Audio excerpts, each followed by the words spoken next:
देखिए भैया, हम भोजपुरी लोकगीत गायक दीपक लाल यादव सबके गोड़ छू के गोल लगातानी आशीर्वाद के कामना बा।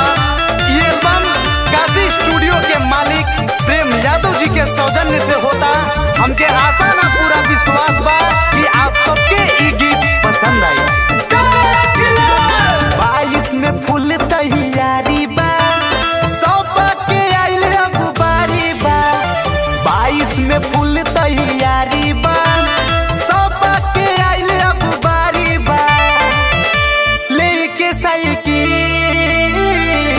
सब ही चले, पीछे से जनता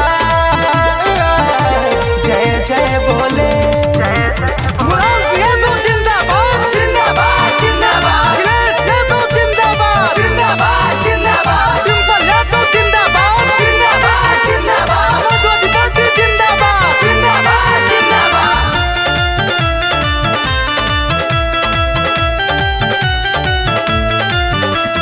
हम सब ने मिलके ये ठाना है, भैया को 22 में लाना है।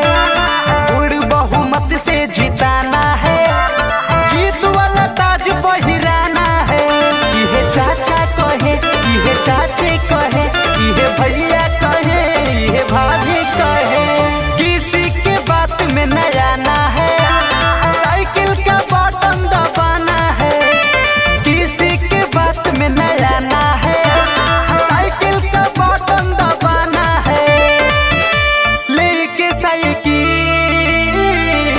सब ही चले।